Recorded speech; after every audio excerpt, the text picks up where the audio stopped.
back to the Djellab channel, ladies and gentlemen. Joining me today are two fantastic people. Firstly, on my right, in a very stripy ALK shirt, Henry Hill. How are we doing? There was a lot of love, but was it this shirt you wore last week as well? Well, this is it. A lot of love for it. I like how you said it on your right. We are both on your right. True.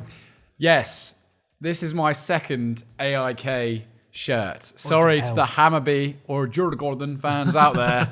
It's not your days, pal. If you want to send me a Djurgården or Hammarby shirt, I will gracefully receive them. But right now, I'm repping my AIK stash. Love it. Where's your Swedish shirt? I've actually got a Swedish national shirt at home with Kulusevski on the back. I should have worn that. Next week. Next time.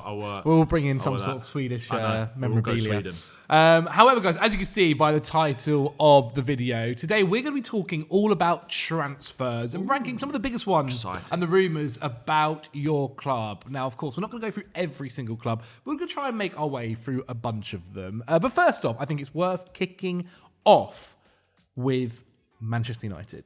And they have had two massive rumours. Firstly, I want to talk about Bruno Fernandes, who obviously has been linked, or there have been rumours towards his move to Saudi Arabia. Fees of £150 million being spoken about in order for this to happen. Henry, to kick us off, do you think United, if that offer actually hits the table, say yes?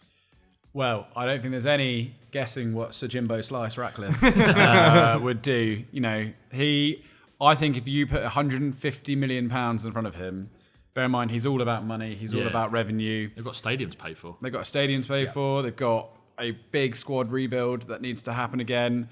I think he would seriously consider it because I don't know how much. It's a weird one because obviously he's owned lots of football clubs, but I don't think the way they operated in January represents a club that have put the sporting merits first. It felt very much like financial integrity of the club in the spotlight. Yeah. So yeah, £150 million. On the subject of whether or not that would actually happen, do I think Bruno would leave United to go to Saudi Arabia?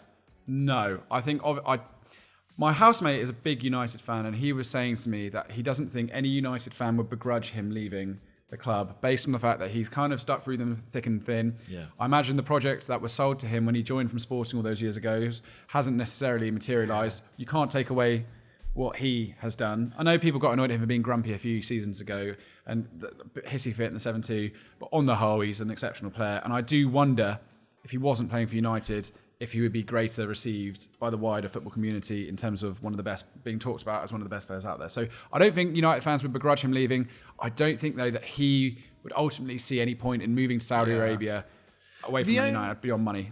That's it. Because I wonder, he's almost, if you're one of these United players, then obviously you're going to think positively, but if he's also thinking seriously, when does this United team get good? Yeah.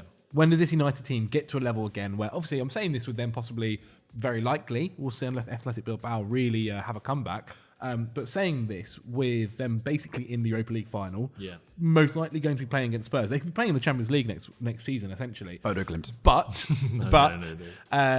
obviously that has to happen first. And in the end, I guess it's not a great season, but they've managed to somehow call themselves back up for a decent start next season.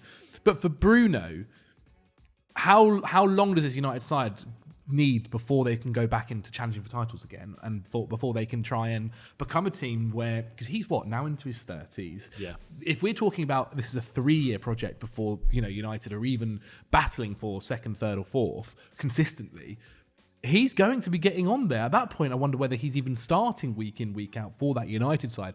Part of me maybe thinks, if they go to him, Bruno, we've got a 4-year deal here for you, mate. You're going to make ridiculous amount of money. You will be a star in our country here if you come.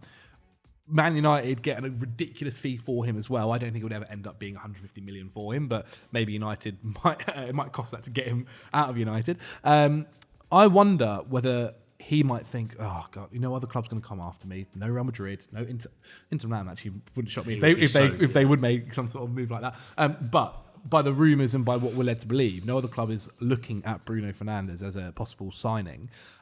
So I wonder if actually he would think about possibly having that kind of money. I don't know. What are your thoughts, Ben, on the whole situation? I think he'd think about moving on. I'm just not sure. Bruno, and again, not to dismiss the credibility of the Saudi league, although when you watch some of the games or whatever, it still feels like it's nowhere near the level of what we thought it might be by this point. I feel like Bruno is a more competitive character than making that step in his career at this time. Like he's still got a lot to offer, I think, even though he's obviously past 30 now. You see what he's doing at United, carrying that team on his back in the second half of this season. It would obviously be an insane payday for him, and I think even if it's not 150, I think it would probably be like a world record or British record transfer fee to get him out of there. So United would probably get over 100 million. I think they'd probably table over 100 million, and that would be really hard money for United to turn down, especially with how much work they've got to do off the pitch and on the pitch as well with that kind of rebuild of the club.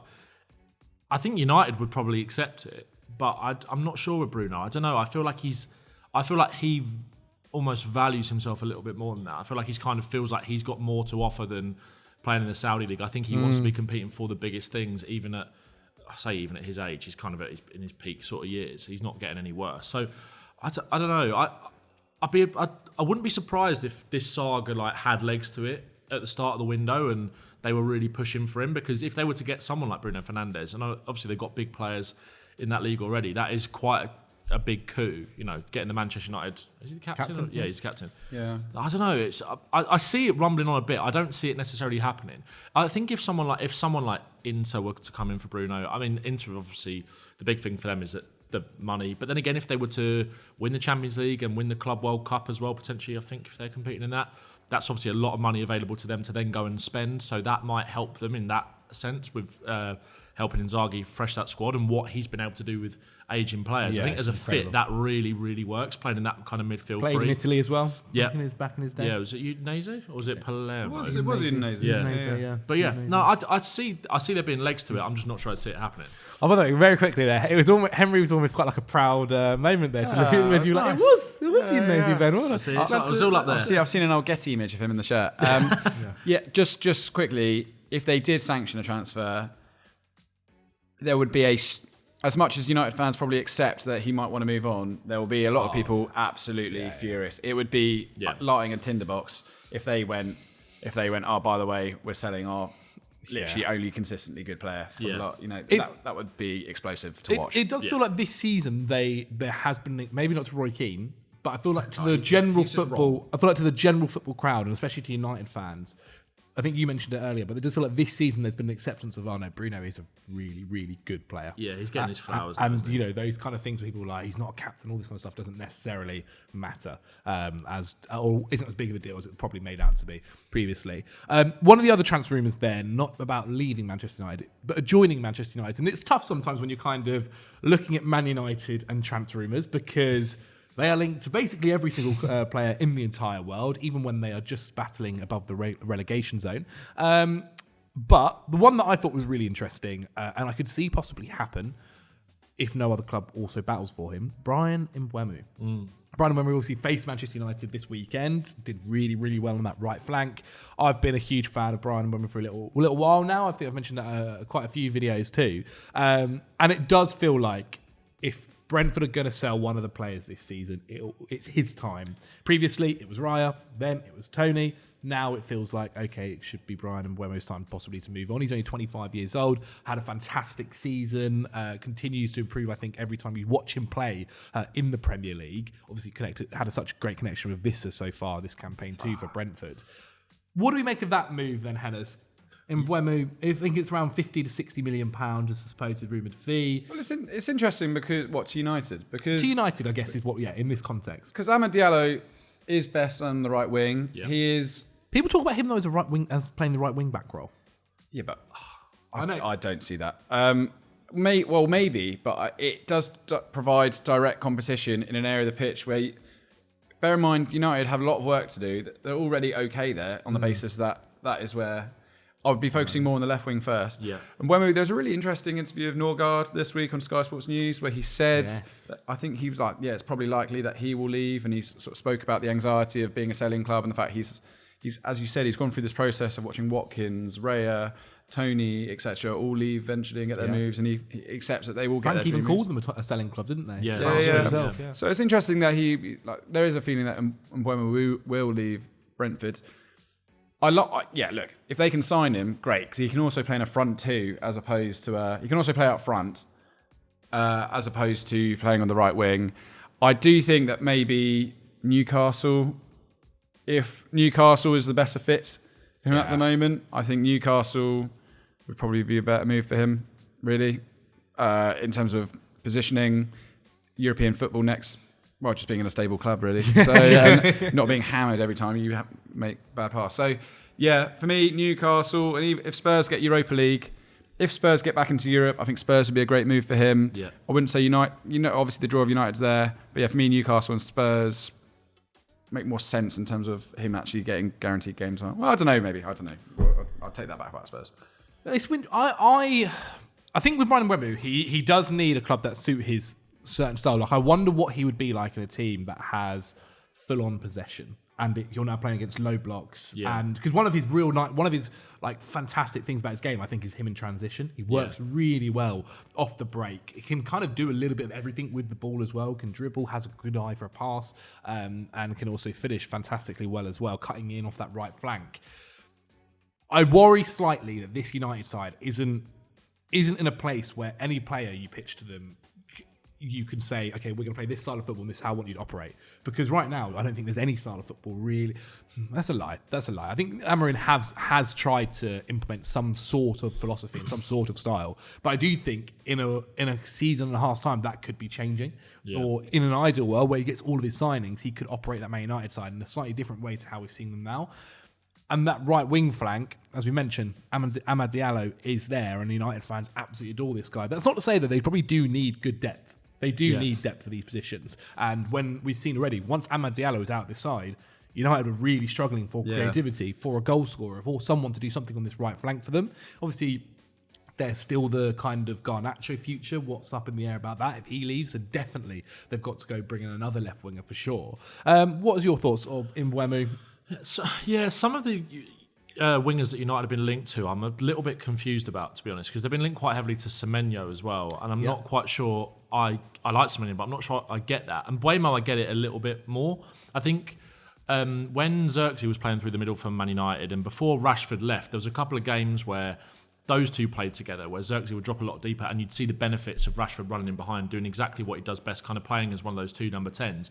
And I think if you were able to use Mbeumo like that, I think he could be really, really effective, playing as one of those like narrow forwards, number 10s behind the striker. But I think it's also like inherently linked to what type of striker United sign, if they go and sign one as well. I think Liam Djellab can do a lot of that, maybe selfless work where he drops a little bit deeper and allows players to run in behind him. But I also think you want to use Djellab as a little bit more of a box kind of striker, as a poacher, which then kind of takes Mbeumo out the game a little bit more as one of those two number 10s. You could potentially use him as the right wing back as well. Like, I think he works hard, but I don't know.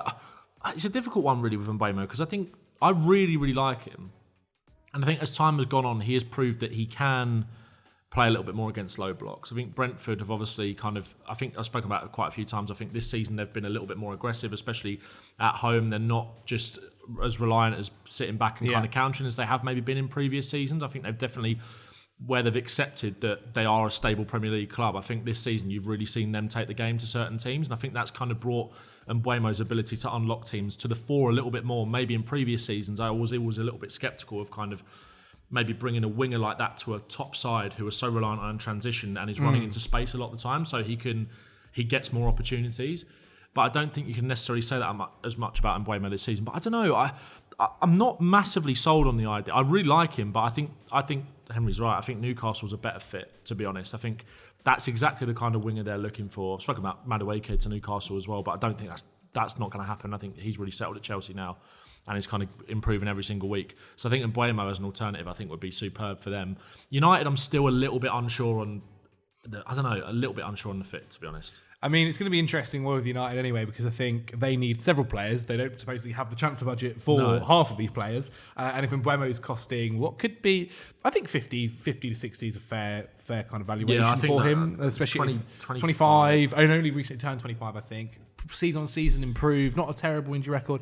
I think those are all boxes that he ticks pretty well. I just think United should take a leaf out of Inter's books. Just go get some experienced, undervalued players who can plug some gaps and flesh out that squad and go from there. You don't just need to sign a £60 million 24-year-old every single time. and say after 3 years, if you want to win now, get some decent 29-year-olds, 30-year-olds through the door. I'm not saying give another Casemiro 350 it didn't grand. quite work for Casemiro, did it? If you're looking to flesh out your squad and get some quality in, there are some older players out there who, if you dangle the United carrot at them, will go, yeah, you know what, why not? Well, that's a nice transition into the next club we're going to talk about, because one of the biggest links I've seen for Newcastle United is Jonathan Tah from Bayer Leverkusen, obviously available for free at the moment. There were some quite nice scenes, I think, at the end of Bayer Leverkusen's game on the weekend, where you saw Jonathan Tah kind of have his goodbye, got given his... They like to do that like picture on the pitch, don't they, I think, in Germany. Yeah. And he had that with all the Bayer Leverkusen fans. I mean, Bayer Leverkusen in general, going to be a very interesting summer. Who leaves, who stays. Several of them. I saw Patrick Schick was being linked to a few different clubs as well. Obviously, the striker market's so hot this summer. 29 years old. He'll be interesting. But in terms of Jonathan Tah and Newcastle, one of their biggest things we've mentioned already, right wing. Going to be super, super important for what they do in there. They need someone. I don't think they can go into next year just hoping that Murphy continues his incredible form. He might still be very, very good, but they need someone there for competition, for depth. Depth, I think, is the key word across the board for Newcastle in a lot of positions. And Henry, does Jonathan Tah add that? Sometimes there's a player who's linked with so many clubs for so many years, you begin to wonder, is this guy actually everything he's made out to be? And Jonathan Tah is one of those names that it was almost like William Carvalho back in the day, who ended up going to Betis and sort of staying there. I think Tah is a good centre-back. There's no denying that. He was part of a Leverkusen team that I've had 2 pretty remarkable seasons. I don't care what people say about this season. They've still done all right to come second to Bayern in the Bundesliga. So, yes, the thing about Newcastle, obviously Botman is that mainstay at centre-back. Then they've got Shah is often the guy filling in next to him, Dan Burn. Shah's only getting older. Yeah. Great, I love him. I still think for the money they paid for him, £4 million. He's been fantastic. He's been great, and they've just signed him up to a longer term deal, which is good. Depth-wise, yes. If you can get Jonathan Tah through the door, prioritise big wages, it will probably be being a free agent. But if you can get him through the door and prioritise other positions, very good. He's tall, he's quite fast, he's quite strong. He's not the most perfect centre-back of all time. If he was, I think you'd be seeing links to everyone, but you're not. Like the rumours for Chelsea, once upon a time, they're now, looks like they're going for Dean Huijsen. So I honestly, in terms of getting a quality figure through the door, an upgrade on Lloyd Kelly, who left for Juventus in January. In terms of getting a quality figure through the door, I think this is quite a smart move if Newcastle can pull it off. But there'll be decent competition. There will be. You mentioned Lloyd Kelly there. His move got made permanent after having enough minutes at Juventus this weekend. What? Now. No, fair play to him, man. Fair play to him. Bournemouth, fair play to Newcastle, Juventus. Yeah. Hell of a career move. Move. Bizarre signing though, to be honest, from Juventus perspective. And it's like, I know it's like they had to sell Huijsen because of PSR issues, but like then to go and replace him effectively with Lloyd Kelly, it's crazy. But I think, fair enough. I think Jonathan Tah, I think it makes sense. I'd probably say they need one more as well. Do you think they might? Because obviously they've always had this infatuation with Gehi, haven't they? Yeah. And I think he'll end up moving. Well, might be moving this summer, and they'll probably be one of the teams invested in that as they'll well. Be back. Yeah, they'll be back for him. I think Tah on a free makes a lot of sense because Botman is obviously like the A side of that Newcastle defence right now. Even though Shah has probably been more consistently available and has definitely overachieved, like you kind of said, based on the price that he was bought in for. He's been fantastic, kind of been a bit of a stalwart for them. Chipped in with goals as well. But like you said, he's not getting any older. Dan Burn's not getting any... not getting any younger. Dan Burn's not getting any younger as well. Lascelles is still there? They're still there. It feels like they need a refresh of that defence a little bit because they're sorted with fullback positions, I think, for the long term. With Livramento and Hall, obviously. Maybe if they get a centre-back that could potentially play out in one of those fullback positions as well as a little bit of cover, like a lot of squads like to do that. Dan Burn, who's the great and again, left back. Dan Burn, it's like every sort of summer you think maybe they might just kind of not sell him, but like move on from him. He's not going to be as important, but he's always there and always chipping in. To be fair, I think maybe we do just underrate him a little bit. But I do think signing 2 centre backs will be quite smart because with Botman, it's like unfortunately he's made of glass. It's like the amount of injuries that he has had, 2 knee surgeries in the last couple of years. I think. I feel like they don't need to replace Botman, but I think they need to think about someone that can take the load off him, who is equally as good. If they go into the season having got Gehi and got Jonathan Tah, that's really decent perfect. refresh in the defence. Absolutely perfect, I think. Okay, Jonathan Tah isn't 24 and going to be there for but years. Bit of experience. He's played in Europe a lot. Exactly. I think it'd be and they can rotate between all three of them, whilst also having Dan Burn there still for the left centre back as well.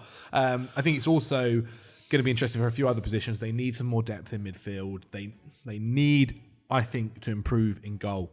I think goalkeeper's a huge one for Newcastle. I've said it several times.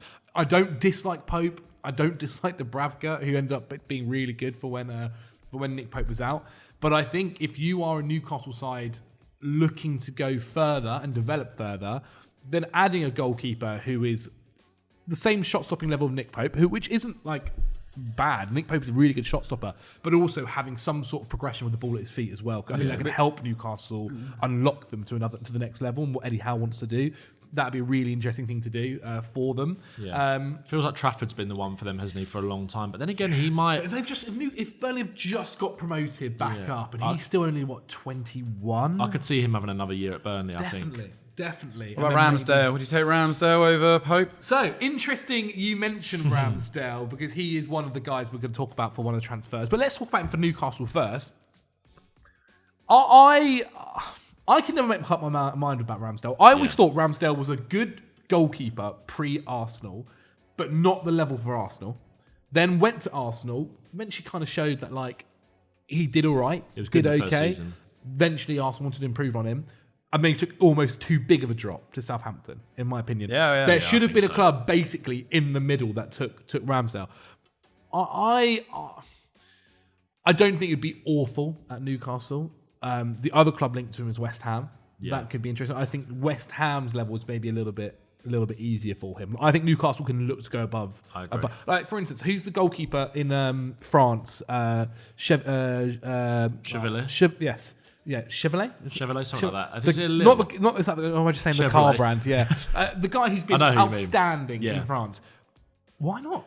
Why not have a look at him? Bring him in. If Newcastle get Champions League football, he's been one of the most outstanding goalkeepers in Europe this season. Why not have a look at him and try and snap him up if you can? I don't think you have to look at Aaron Ramsdale and go, "Oh yeah, we'll settle for that." I think you can. I think you can have a bit more to dream with.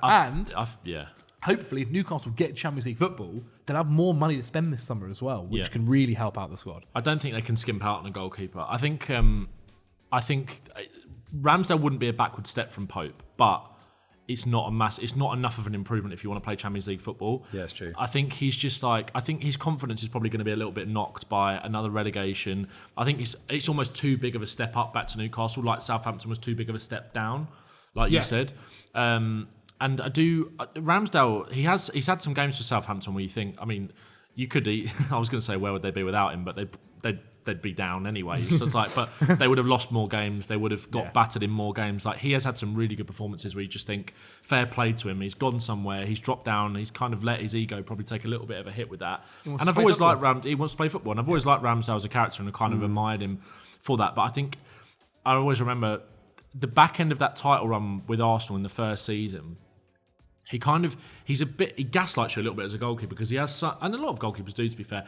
I remember he had that game against Liverpool at Anfield where Arsenal were 2-0 up, Liverpool got back into the game and he made some unbelievable saves to keep it a 2-2. And then it was the next week they had Southampton at home where I think he cocks up for the first goal, and there was a few other goals in that title run where it's just are you good enough for that level? Then they go and replace him with Raya. Like you said, I think somewhere in the middle ground, a mid-table team, I think is his kind of level. A team that's not going to be threatened with relegation, where he's thinking not again, and then a team that's too much pressure, I think. I was thinking best worst case scenarios Leeds, Meslier, they can't go into the Premier League with Meslier, and I can't remember who their number 2 is, but they need a new keeper ASAP, and I think at least Ramsdale's got experience of being in a relegation battle, and I don't think it can't be any worse. So what do you think West Ham? West Ham looking at him, obviously they've currently got Fabianski still and Areola. Yeah, I mean, if Areola was good enough, he'd have usurped Fabianski full time. Yeah. So I just want Ramsdale to join a good club and be happy. So if West Ham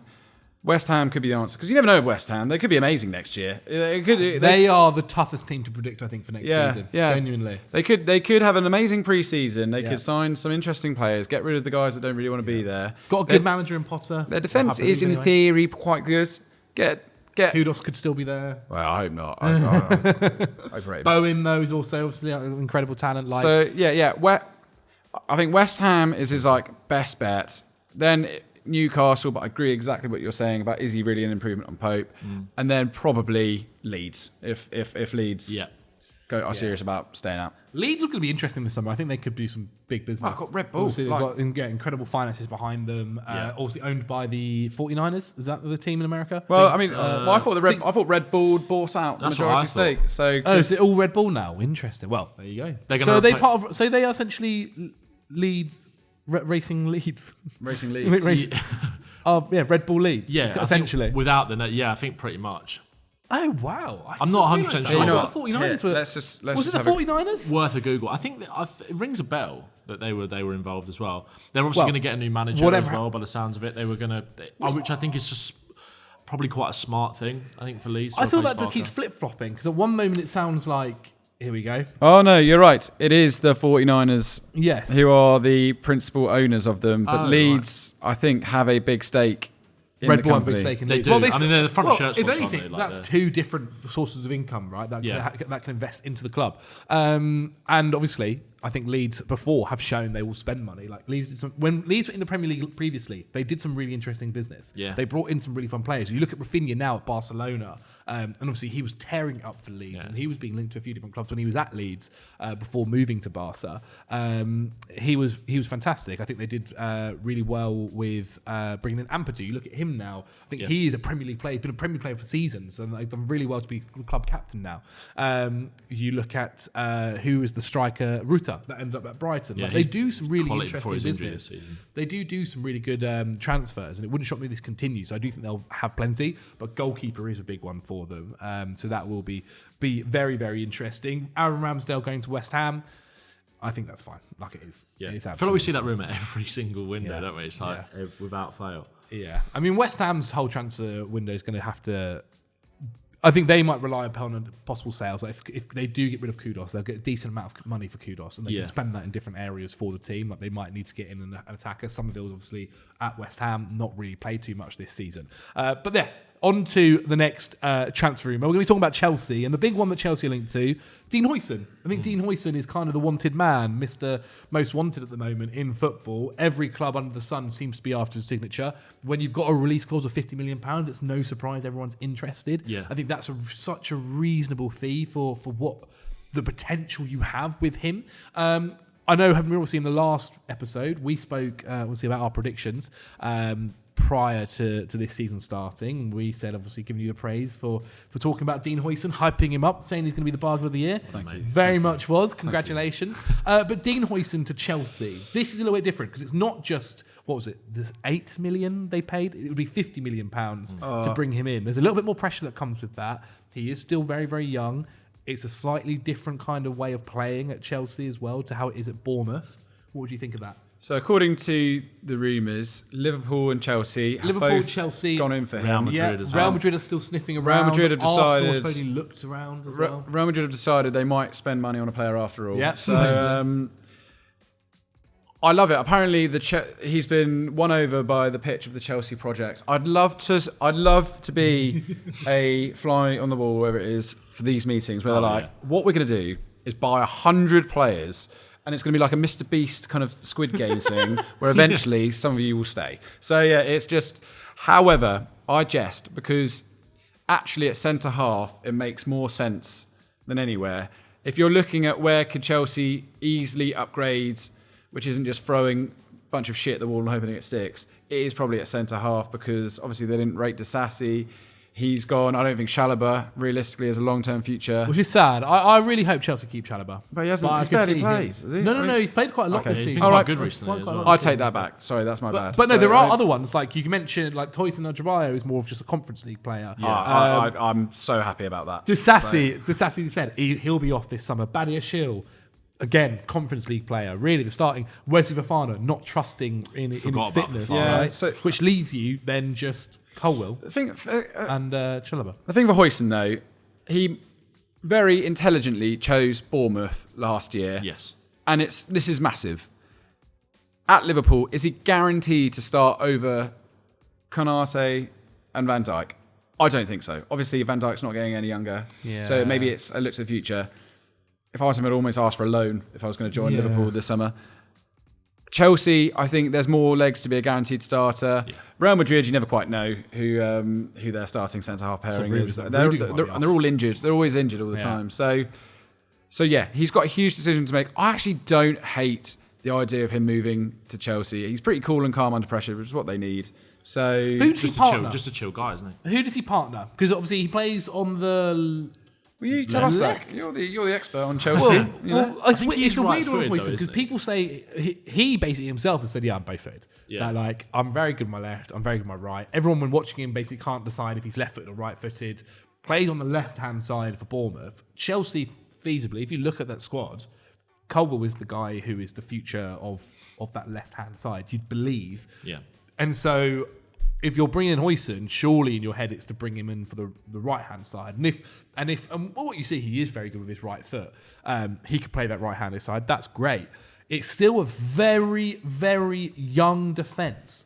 Suddenly you go from a defence where you've got 25-year-old Djellab, who's now one of the most experienced players there, and Colwill, who's into his second season for Chelsea, to now a player who's just turning 20 and a player who's 22. Like that, you're dropping the experience even more. Not to say that that Huijsen is a bad player, not at all. He looks fantastic. But I do slightly worry on that side. Like part of me really wants Chelsea to bring in Jonathan Tah. Yeah. A player that has a bit more experience, someone that can control that defence when needed. Because at times, when Caicedo is playing in that right-back position, but midfield as well, and Gyökeres at left-back, your oldest player is 25. Yeah. And look, Chelsea's defence, I think, as the season's gone on, hasn't actually been as bad as people predicted. You take out some of the mistakes that Sanchez would have made, it would have been even better as well for them. I think next season, Petrovic has just been nominated for one of the goalkeepers, or the nomination for best goalkeeper in Ligue 1, and that could be a really interesting thing for what happens for Chelsea's keeper slot next year. I don't think they'll bring somebody in. You don't think so? I would not bet against Chelsea signing a keeper. I'd be shocked if Chelsea brought a goalkeeper. I genuinely would. I think I'm not sure. I think two centre backs could be the thing though. Like it wouldn't shock me if they go for a Huijsen. Sanchez can't be your keeper next year. No, I think it'll be Petrovic. I think I could see it being Petrovic. I also wouldn't be surprised if they went in for another keeper. But I think if you do, it's probably got to be someone with a little bit more experience. Even if it's a view to play Petrovic in the league or whatever, and then kind of rotate in a more experienced goalkeeper. Chelsea should go back to what they used to have with either maybe not Willie Caballero, but like when you had like Hilario or Cudicini having like that more experience like backup goalkeepers, like that's still an undervalued thing I think in modern football. I think having two young goalkeepers, especially one in Sanchez. I know Sanchez isn't a kid, but still relatively inexperienced, has made mistakes. It's found it hard to deal with that at the higher level. I think you need someone who's a little bit more of a calming presence who you can maybe bring in. I do think on the centre back thing though, I do think Huijsen for £50 million is a no-brainer for anyone, to be honest, even if it is Liverpool, even if they don't view him as a guaranteed starter. I think for both of those teams it makes total sense. Real Madrid makes total sense as well. I just do think with Chelsea, you should probably look to bring in another experienced centre-back alongside that as well, especially with Fofana being made of glass. One thing I do think, though, and I've seen a lot of Chelsea fans talk about this, is how does this affect the development of someone like Joshua Chempong as well, who's kind of come in at times and looked pretty good? I mean, he's more a right-back than anything. Okay. So he can play at the right of back three, can play centre back, but he is more of a right back. Okay, fair enough. But again, that you look at the way Maresca's ideal 11, Caicedo's at right back. Yeah, really. Like Reece James isn't even in the side. Isn't even starting. Caicedo. Yeah. I think in Maresca's ideal 11, Caicedo is essentially the right, like we did against Liverpool, right? He's the right back with Lavia in midfield with Enzo. I think that works. It's really like an inverting right back becomes a DM. Right, fair enough. But I think with someone like Achapong who's been incredible, and obviously this is why Real Madrid were looking at him from the academy to bring him into Los Blancos. He's he's super exciting. I think for him and even Tyreek George next year, a good loan move for the Premier League could be really, really strong. I think that's the thing as well, because you're you could well likely be playing, especially if you win at the weekend, be playing Champions League football. I think this is the big thing. If you're playing Europa League football next year, this is where you can keep I think it's slightly different. I think you can give them, like you've used the Conference Conference League quite smartly to kind of blood them, give them minutes. I think that would actually be quite beneficial for Chelsea, to be honest, but you need to be playing Champions League football on the other hand. Like with the squad development side of things, Europa League I think will be fine. The expectations of the fans and the club, I know they came out at the start of the season and said Champions League is next year. They want to get to Champions League in 2 years. But this Chelsea team would underachieve if it didn't get Champions League. Yeah, also, yeah. I think in-house it'd be a thing where like, we should have done it, especially the position that you were in. Yes. But yeah, no, I like Howson. Again, like you said, I feel like I've pronounced his name 3 different ways. Well, is it Howson or I always thought it was like Huijsen sauce, kind of Huijsen. Okay. That's how I always thought it was, but apologies. But I think as well, where like he is quite ambidextrous. Is ambidextrous the right word to use with your feet as well? But he can play on either side. I think like he could be covered for Colwill if he goes injured. I think it makes a lot of sense, but I would like to probably see one more as well if I was a Chelsea fan. Is he? I think he's exceptional. I think he's got really good talents about him. He is obviously super, super young. Is he actually a good defender? Yes. You think you've seen enough to think like he is a really good defender, makes great defensive actions? I don't think you play... I think on the ball he's incredible. Yeah. I feel like I still feel like there's room defensively.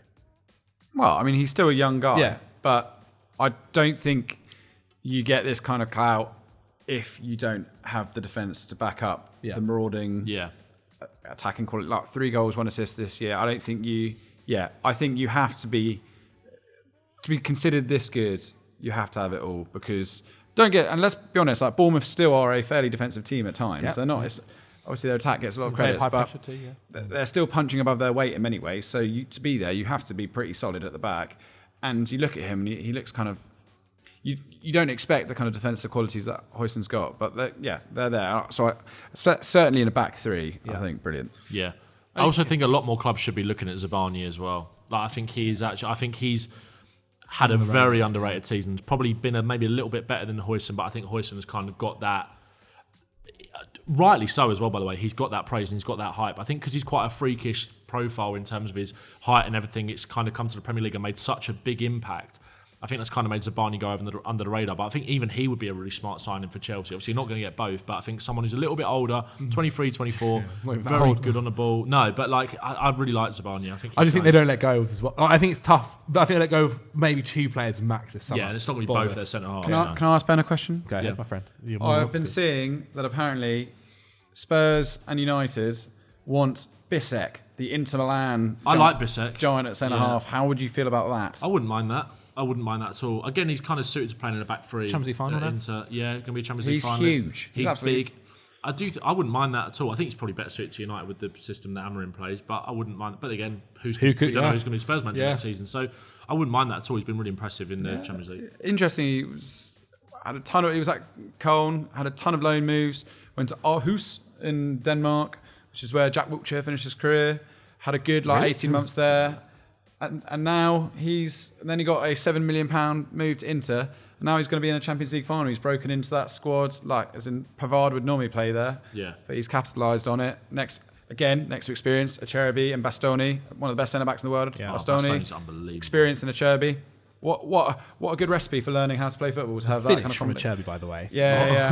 So it was ridiculous. So yeah, I just think Jan Bissek's a really interesting one, and Inter are a kind of club that would cash in. They're like, well, yeah, we can make an easy £45 million profit on this guy, and they'd rather sell him way before they sell someone like Bastoni. Bastoni's but it is interesting. I see also like with Chelsea, I think the Chelsea of old would have probably gone and slapped £80 million on Bastoni.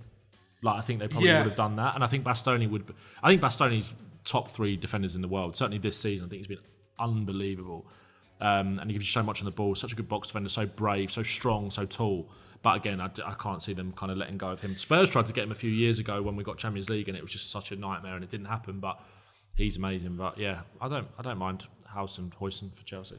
I wouldn't mind it either. I'm sure we'll be talking about this plenty of times as well throughout the summer. The next one I want to talk about, who I think this deal could end up going on a little while, does feel like it will happen though. Morgan Gibbs-White to Manchester City. He's had a stellar season so far this year. Obviously, it's going to be interesting to see whether Forest do get Champions League football. Feels like for months and weeks, I almost kind of said it as if like it's going to happen. It's going to be great. Like they're just so good. They're flying. Last last month or so, they've really kind of dropped off and got off the boil. It's not been working out for them. I think Europa League's probably better for them. Definitely. Honestly. They can dream a bit more of Europe. Like, they can win the Europa League. Genuinely. Like, especially if they make some fun. If they make some fun signings. It's tricky. Oh, they can win the Europa League. Spurs and Man United are about to get to the final of the Europa League. Forest have been unbelievable this year. They can make some great signings. And get to the final of the Europa League. To be fair though, I think Spurs and United have kind of like, I know United, this kind of downslide has been coming, but and Spurs have obviously, it's not like we've been getting in the Champions League regularly, but we have still been regularly finishing the European places. This is kind of a bit of a freak anomaly season for both of us. Hopefully, anyway, fingers crossed. Whereas I think for Forest, like, I admire Nuno and what they've done so much in terms of profiling the players to get the best out of them and finding a way to win games. But this style of football is not sustainable. It's not. And I think in Europe, fair enough, I think it might make them a little bit stronger next year because I think teams won't have played against them. They won't have figured them out as much. And maybe they can kind of get away with it a little bit more. But in the Premier League, they've got to find another way to play. And I actually think this is kind of a good time for Gibbs-White to maybe just... He's going to take it. Yeah, he'd take that move anyway. Of course he would. If Man City come in and say, look, we're going to give you 250 grand a week, we're going to pay Forest 90 mil, of course he's going to do it. But, and I think it's a good time because I can kind of see Forest next year, even if they do make some good signings, with Nuno, despite how good of a job he's been, you can't take anything away from that, start to slide a little bit more. I think the chickens have come home to roost a little bit with the style of play. And that, again, like, I think there is so much to be said about bringing in a defensive structure and that defensive game plan first and foremost that has got them results, because we do see managers being a little bit naive and too gung-ho in the Premier League at times, and Nuno has kind of brought back the heart of box defending. But that can only last for so long. In the XG table, they're like 14th, and people aren't going to like that, but it's a good indicator of how sustainable it is. So I think if you're Gibbs-White, I think you're looking at it and thinking, this is probably as good as it's going to get at Forest.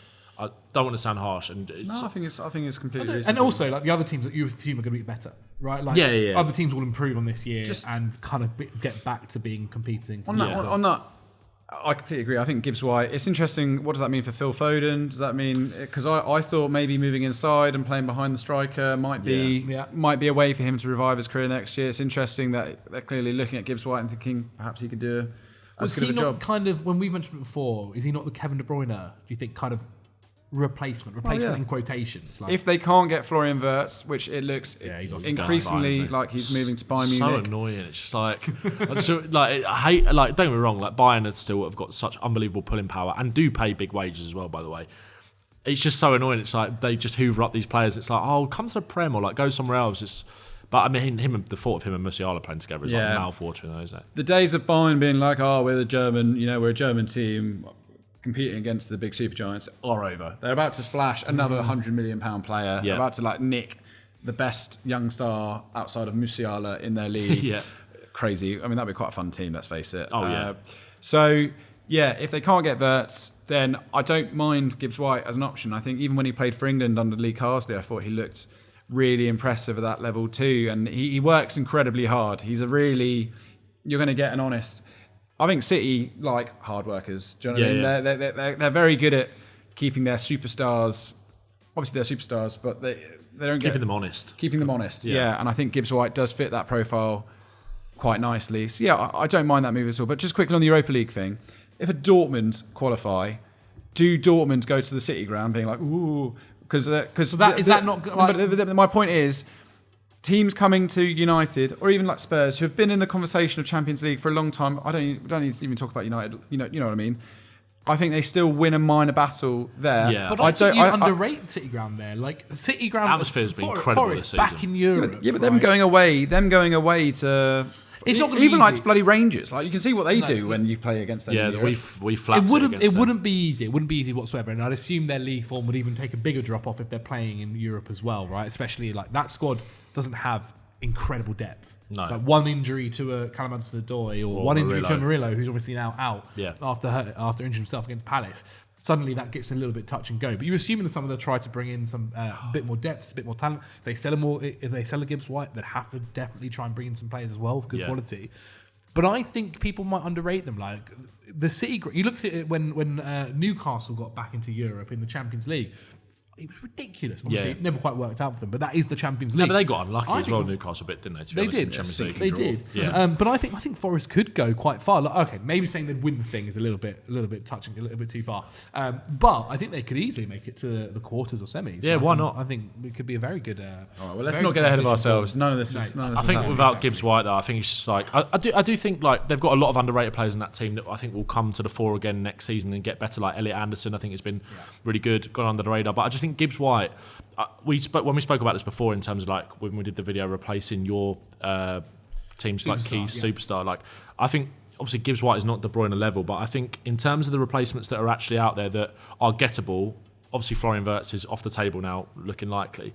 I think Gibbs-White makes so much sense. Like you kind of said it with the hard work and the running power. That's a non-negotiable for Pep, as it should be for any kind of manager, but it's kind of also what City have been built on. It's also what De Bruyne did so well for such a long time, that ability to drive. I think with Gibbs-White as well, like it's the speed of thought for me, like where Forest are kind of a transitional team, the way he gets the ball and gives it so quickly or plays these kind of splitting passes through to Hudson-Odoi or through to Elanga. He's got such quick feet. He's got an eye for goal from outside the box as well. I think there's still a level to go to with Gibbs-White. I don't think he's a top five, might be top five attacking midfield in the league. I think there's maybe players that are better than him, but I think it makes a lot of sense. It's one of those ones where you can see it where it's like, it's very typical City signing where it's like, not a superstar, but you think the upside, when Guardiola has his hands on him for a few years, he might not show it this next season if he does go, but the season after, I feel like it could be one of them with Gibbs-White. Well, this City side, keep in mind as well, De Bruyne has gone. Wouldn't shock me if Bernardo Silva goes. Yeah. Gundogan, they're not giving. Did they give him a new deal yet or not? I don't think they have. Who cares? But again, he's not really there for the future. That's three midfielders they need to bring in. Like this Gibbs-White move might make a little bit more sense when you see other moves kind of happen for them as well. They've got Nico Gonzalez, haven't they? They've got Rodri coming back. And Nico Gonzalez actually is a little bit more of an 8 as well at times, right? And so that could be a midfield suddenly that shifts around with Gonzalez and Rodri playing together. Yeah. Maybe they shift into a 4-3-2 to kind of like have Marmoush and Haaland with Gibbs-White and Phil Foden with then Gonzalez and Rodri. Spitballing here, we're just spitballing, but that's interesting. I do agree. Like I think there are a lot of people that I've seen say like, oh, what a City thinking getting Gibbs-White. I don't think it's been that bad of a deal. What I do think is the fee could be quite a lot. Forest paid 50 million for him to get him from Wolves. Like they could have to spend quite a bit to get him from Forest. If they buy him for like 80 million, I don't think people should be laughing at that. Really, I think it's a lot of money. Of course, it is. But I think the upside of Gibbs-White to City, I think he could be really good, really, really good. I want to get Grealish to Inter Milan. That's the move that I want to see happen. I want Jack Grealish to go in there, maybe drop into the midfield, just to slowly phase out Mkhitaryan. Get Grealish just running back and forward at San Siro. Loved, can move a bit further forward, bit of speed, bit of trickery. Please, that's the move I want to see happen. I want to see Grealish back in the 10, whatever happens, mate. Like I think I always felt like he was going to become this 10 player, and the fact he's still out on that wing just kind of West Ham to replace Kudus or Paqueta. I mean, it'd be interesting what happens with Jack Grealish, that's for sure. He's better than West Ham. Come on. Oh, definitely. He is. You know, Leeds. Him and Ramsdale. I like Leeds. Imagine the nights out in Leeds. I wanted to touch upon one Spurs player. It wasn't actually about who you're bringing in, because I think it's tough to talk about Spurs players bringing in with no manager yet, or no idea of who the manager's going to be. So I think that's quite a difficult thing to do. I want to talk about Romero. The problem that is Guti Romero. Yeah. Things with Romero at Spurs have never quite always gone swimmingly, whether it be injuries, whether it be discipline issues, whether it be prioritising Argentina over Spurs. It feels like Atletico Madrid is a move that could quite feasibly happen. It's funny that like for years it was always Real Madrid that was spoken about, and now it's Atletico. We actually saw Julian Alvarez come out and talk about how I'd love it if we bring Romero to Madrid. Cheers, Julian. Thanks for that, mate. It's quite a good fit, isn't it? It is. Completely get it. Romero is the most Simeone defender I think in world football. Completely generally that doesn't already play for Atletico Madrid. What do we make of it though, mate? As a Spurs point of view, selling him, let Atletico Madrid bring him in. I think we all agree.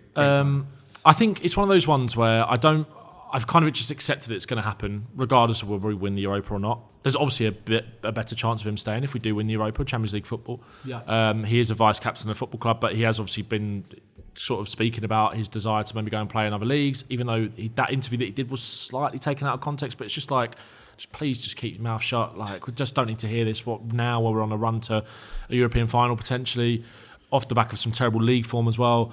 I think if it gets done, I want it to get done early so Spurs can actually be proactive about the replacement and have a summer at it. Bissek. I don't mind Bissek. I think we spoke about it before. Like, I think Mark Gahey would be a really good replacement. I don't think he's.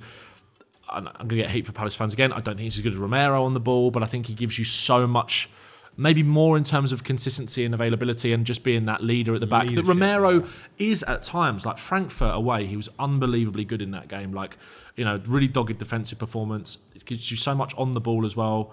I don't know. Like I don't want it to happen because I do think he's still overlooked and underrated. As a defender, and I think the disciplinary issues have kind of gone out the window a little bit, although it kind of creeps back in sometimes. I think for the last couple of seasons, other than that red card against Chelsea, like I think he's really kept his head. I'm probably actually quite unlucky with that. I don't know why I'm still talking about that like a year and a half on, but it's still rent-free in my brain. But no, I think it's a bit of a gutting one, but I think the more he's kind of spoken about his desire to leave and the lack of availability at times with the injuries has probably made it an easier sell for Spurs fans to go, okay, let's just if we can squeeze as much money out of Atletico as possible and then go and get Mark Gahey. I think this time a year ago, I feel like Spurs fans would have been much more annoyed. I'd be like, absolutely no chance. Make him sign a new contract now. I'd be like that 100%. And part of me still like that now, but I've kind of just accepted it is going to happen. And like Spurs can still get a replacement and continue a progressive side to be a progressive side. Again, I think so much of it depends over who the manager is and what you end up doing there. Like if it is Iraola, I think it's slightly different targets to maybe if it's a Thomas Frank or so on and so forth. I think it will be Frank. But yeah, I think there could be some interesting things to happen there. Just a few to kind of blitz through as well. Henry, Aston Villa. Not too many rumours about people coming in just yet, but one big one about possible Argentinian leaving. Emi Martinez, we've seen a couple of rumours about Villa looking to possibly think of someone to replace him, looking at bringing in a goalkeeper to become the new number one. What do you think about that? Obviously, Villa fans, I think, kind of saying... Well, I don't know if it's quite the trusted rumour anyway, but still. I've seen outside of the Premier League and Villa, I think a lot of the world does think that Emi Martinez is this goalkeeper that's been named... I know he's been named World Goalkeeper of the Year 2 years in a row. I don't think anyone buys it who watches Premier League week in, week out. Like, don't get me wrong, really good keeper. In my opinion, like if there's A grade, he's B grade. B grade, and that's completely fine. Like most clubs in the world, very, very perfectly content. I don't know who comes in for him though. Atletico, All Blacks sort of had a quiet return to form. Yeah. Courtois, I still think is elite on his day. Barcelona, Ter Stegen, I know he's been injured, but... Chesney's only signed a 1-year deal, didn't he? Yeah. Well, yeah, but he's not going to go be back up to... I'm not sure. Also, not sure I trust Emi Martinez in a high line like that. Yeah, it's too erratic. I don't really trust him. Barcelona fans aren't massive on Ter Stegen all the time, though, which is interesting. No. So if a big club goes, we'll offer you 30 million for him, 25, 30 million, then maybe there's a conversation to be had, because I think an international Spanish team could come in with that kind of money for him. It's just, it's then tricky. I feel like goalkeeper's such a, as we were saying with the Ramsdale situation, it's such a, and Newcastle, it's not the easiest thing to go and fix. No. Is it? So yeah, for Villa, if a big offer comes in, then maybe it's a conversation to be had. But then clubs will know they have lots of money. Clubs will know they have money to spend. So there's a lot of pressure on getting that right. If I was Villa, I think Martinez has been so good for them for so long. He's such a stalwart at the back. Like, almost don't have to think about it. In the way that Fulham don't have to think about Leno. You know, it's... That's how you should feel about your goalkeeper as well. Yeah. He's just like the certified number one. If I was Villa, I'd be looking to hold on to Martinez for as long as possible. Yeah, I'd be shocked if they ended up selling him. Like, bringing in a younger backup goalkeeper for the idea that maybe he takes over eventually, I don't think it's a bad idea. Yeah. But yeah, to change him this summer, I think it would be quite a shock. Like, I think there are possibly other issues that they might, not issues, but other positions they might need to think about as well. I think centre-half's one for Villa. Yeah. I think with someone like Pau Torres, I really like Pau Torres, but I think, again, he's spent a lot of time out injured this season, hasn't quite come back the same player. I think Pau Torres is a little bit one of those players who's almost kind of been a bit underrated for so long that he kind of becomes a little bit overrated a little bit, and I think they could maybe not upgrade on him, but bring someone else in to really compete for him. They're very popular on it. He's a popular figure at Villa. I do like Torres, but I just think, again, with the injuries, I think they need another centre-half, basically. I think, not necessarily to replace him, but to compete with him. And I think they brought in Disasi, didn't they, right? And he's played some games, had some moments. Yeah, it'll be interesting if they make that permanent as well. Yeah. And I think Villa fans are a little bit 50-50 about it. Yeah, just don't bring him on at right back again, Emery. Yeah. Well, right back. I still think right back. I said for years I think Villa need to bring in some sort of right back. I know they've got the youngster, but he is very young and featured a little bit. Yeah. Will also be interesting to see which moves are made permanent in January from the loan moves that they made as well. Could then possibly need a winger or more of an attacking-minded player. But that is Villa's business. One of the ones I want to talk about is actually involving Liverpool, but not for the person they'll be bringing in. They'll be selling this guy. We'll get onto Liverpool bringing in a player in just a second. But Harvey Elliott to Wolves. The career of Harvey Elliott is a weird one, right? Obviously, he was somebody that was so highly rated. As time has gone on, he had moments for Liverpool, looked really, really impressive at times. But I think you only have to look back to that game on the weekend against Chelsea where he played, and I thought he's just not cut out to be a Liverpool starting midfielder. Do you know what was unfortunate for Elliott in that game is that you could see that half the Liverpool team were on the beach. Yeah. But then he's going, right, my future is in the headlines. Yeah. I have 4 games to make something to prove myself. Yeah. And then half the team, like, even at the end when they lost, there were like people giving piggybacks to each other and stuff like that. The point is, it's quite difficult for Elliott to be like, guys, please, come on, we need to do something.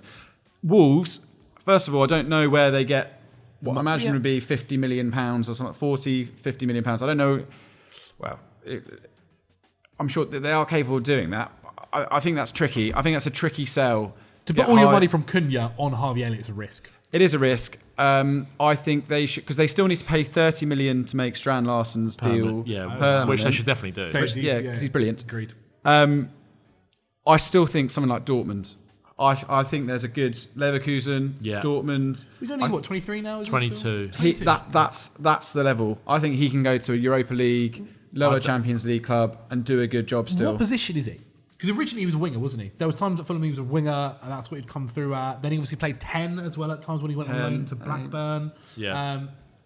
Is he a 10? Like, he's not quick enough to be a winger, is he? At Blackburn, he played 10, and I thought he was stunning. So I just think the problem with Elliott is we haven't seen him play game after game after game after game. So and it's going to be difficult. Soboslai's locked down that number 10 role, or even like De Bruyne rumours to Liverpool, which is quite interesting.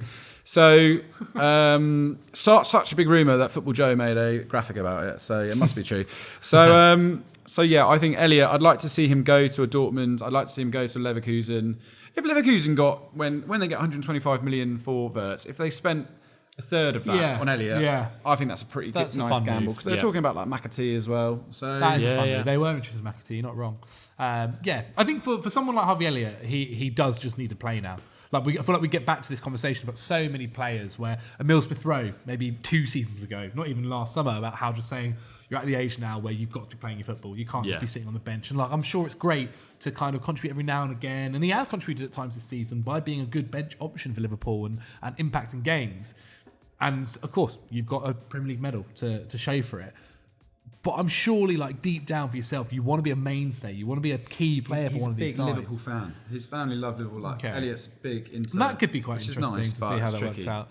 And I wonder, maybe Slot thinks, there is a place for him later on. I've realised halfway through that maybe we should turn the aircon off when we started. But in terms of a Liverpool player coming in, one of the big ones we saw this week, very much a rumour. But Rodrygo. Real Madrid's Rodrygo is somebody who could be on the move this summer. Obviously, Real Madrid, they've got a lot of superstars kind of all over the pitch. Mbappe, Vinicius, just to name 2. Endrick hasn't really played too much this season. What will happen to him? Arda Güler, someone that needs to play more football. Rodrygo, I've always said, I think it's quite underrated. Never kind of been the guy to get the headlines or get the love that I think he probably does deserve. Yeah. He's technically a left winger, but spent basically all this time for Real Madrid out on the right. Does an incredible job for it as well. If Liverpool, who have obviously signed Mo Salah to a new deal, Ben, 2 more years there, he's going to be out on that right wing. There's an option. So that left wing doesn't have a mainstay. Like Luis Diaz is, I think, really good, but we've spoken before. Some Liverpool fans aren't a big fan of him. Yeah. They could improve that position. Gakpo as well, when he's been out on that left wing. no one's had that left wing down on lock. Rodrygo could be that guy. I mean, it'd be expensive, but it'd be very ambitious from Liverpool. I wouldn't be surprised if they're in the conversation. I do think Rodrygo is going to leave. That's kind of been pretty much confirmed at this point. And I think it's good. I think we all want to see Rodrygo kind of break away from the shackles of being the supporting cast member, I think, at Madrid, rather than this is someone who's probably good enough to be the main man. He hasn't exactly lit up La Liga this season. His numbers aren't exactly great, but you've seen flashes in the Champions League to know that this guy is going to come to the Premier League. If he does come with quality and would improve that Liverpool front line. Obviously, I do like Diaz. I really like Cody Gakpo. I really, really like him. But Rodrygo is a kind of a different option that could also, like you sort of inferred to, could be the long-term replacement for Salah as well, because he can play over on that right-hand side.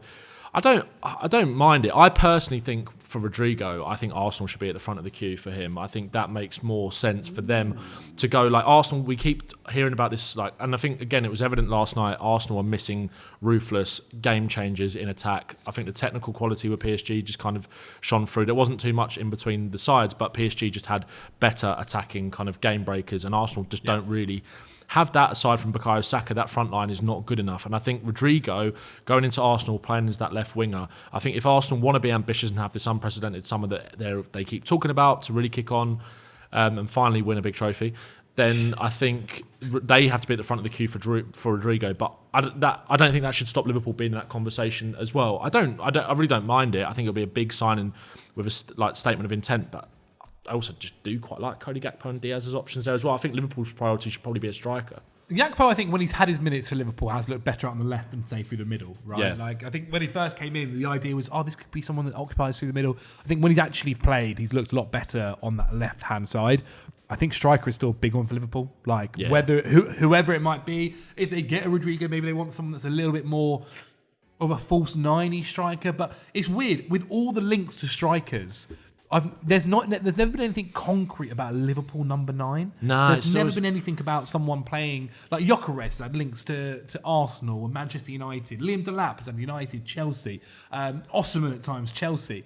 None of these guys really had a strong link to Liverpool, which is surprising because I feel like they should be screaming out for one of these strikers. Also, you've got a TK, something could be quite interesting there. Yeah, it's weird with Liverpool. I think because of Klopp, it's weird to think of Liverpool going and buying a big striker. Number 9. It's really odd. Yeah. But I think you're right. I think that should be a priority for them, definitely. It'll be interesting to see what they do this summer. The final one we need to talk about then, we mentioned off the Arsenal there with Ben linking Rodrygo to it. Could be an interesting move, that.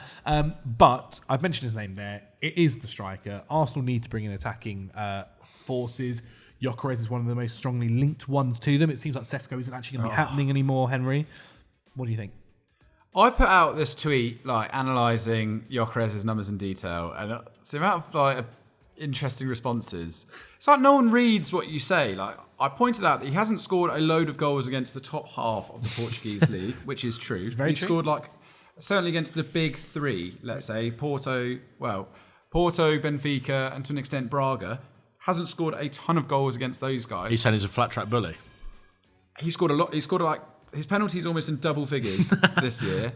Yes, I completely agree that scoring 40 goals every season is not a bad thing. That's evidently a very good thing to have. You think he's an average striker? It's just tricky because we've seen a lot of good strikers come from the Portuguese league. I can't stress enough that the teams at the bottom end of the Portuguese league are not very good. I mean that very politely. It is the truth. Yeah. It is. It's a big disparity. There's a disparity between the big guys who get millions in transfer fees and there's. How often do you see Gil Vicente being linked with selling a player for X amount of money? They're not. That's my point. Casapia. That means Casapia. I'm going to get in trouble if I rant about this. How bad I like Gyökeres. He is a good striker. I think he's a great. The numbers are mental. I would feel more comfortable getting a player like Ekatike, for example, who's scoring goals in what I consider to be a more rounded division, and I feel very comfortable saying that. If Gyökeres is the last option on the table, great. What Seshko is just not happening, is it? I think it seems like that rumour has kind of gone a little bit more quiet by the looks of it. I mean, supposedly his release clause was like £68 million. Though supposedly Leipzig would also take slightly less for him. Yeah, it was like an Ornstein article about a month ago or so as well, saying that Arsenal were going to be... Gyökeres was the one that they were kind of looking at. I think the other nice thing about Gyökeres, and I know it's a different league, I know it's a championship, but he dominated the championship. Like he showed in English football, which is especially the championship, is physicality, is all about kind of battling against your centre-backs at times. He's proven he can do this. Again, it's the championship, it's not the Premier League. Like we've seen sometimes the difference as well over the last 2 seasons of the disparity between playing in the championship and getting promoted and going straight back down very, very quickly after one season. But I do think that is a positive sign that you've seen that. I agree that I do see like issues there, and I do agree that Hugo Ekitike is obviously having a fantastic season, but Bundesliga signings haven't necessarily hit the ground alight when they join the Premier League. If you think about it as well, I wish Osimhen would wake up and stop asking for 400 grand a week. Because he's really screwing himself over. Who does he think he's going to join if it's not Saudi Arabia? Real Madrid are not going to sign another striker. No. Barcelona don't maybe have a few years, but don't have the money. Barcelona cannot offer 400 grand a week. Neither can Atletico. Yeah. PSG evidently look like they're not that bothered about playing with a central striker anymore. So that's off the table. Then Italy. No one's already been to Napoli. Yeah, he doesn't. He's clearly not bothered about staying in Italy. So then, what am I missing? Germany. Bayern Munich have Harry Kane. Yeah. No one else can offer 400 grand a week. So then it's like the UK. City are not going to do that with Haaland. There's not really. I don't understand what his agent is telling him. Yeah, I don't know what his agent's going. Yeah, don't worry, Victor. One of these clubs is going to do it because let's face it, his agent played a blinder last year because he ended up going to Galatasaray on loan. Don't get me wrong, I love Galatasaray, but to leave Napoli to go to Galatasaray. Who's going to win the league? Well, they're going to win the league. He's not. Yeah, who's going to win the league? Yeah. Well, so it's mental. If Osimhen had some sense and his agent had some sense, they would go, look, Arsenal is probably the best bet here for and I think he would be a game-changing signing. I agree. Because he's an out-and-out goalsman. He's an elite striker. He is. I wish they'd go for Osimhen. I would be really worried if they went for Osimhen. With Gyökeres, I'm not sure I would be that scared about Arsenal next year if they. I think one of the big things I like Gyökeres as well. I'm very much in the same boat as you, where I feel like he's stat padded a little bit against some of the lesser teams, scored a lot of penalties. I think a lot of his goals have come in transitional situations where he's running into space where he's not, and he is he's very, very good at that. Is he going to get that? Is that the sort of striker that Arsenal need, or do they need a striker that is going to snuff out chances in the box? I mean, he did score a hat-trick against Man City. But again, I think it was like Man City. 2 pens or 1 pen? At least one pen, and also I think it was. Again, transitional situations, getting in behind that City high line.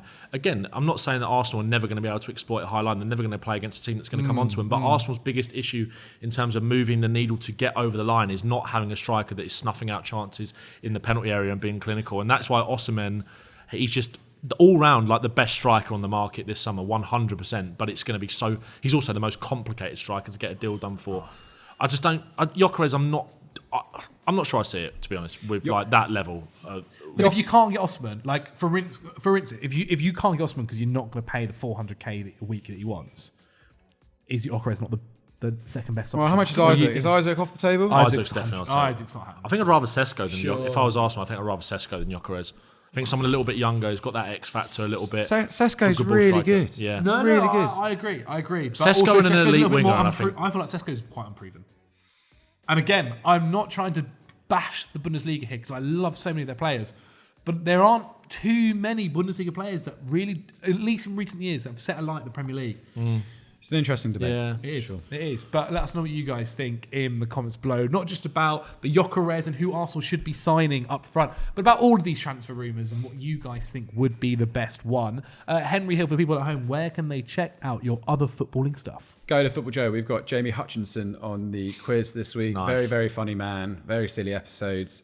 Go check that out if you haven't already. There we go. Benjamin, have you got Jamie Hutchinson on your TikTok? Unfortunately not, but I'd like to. That'd be class. But yeah, YouTube, Ben Bowman, TikTok, Ben Bowman, and FC Bot Job podcast as well. Beautiful. They will be linked down below. Thank you guys so much for watching. We'll see you next week.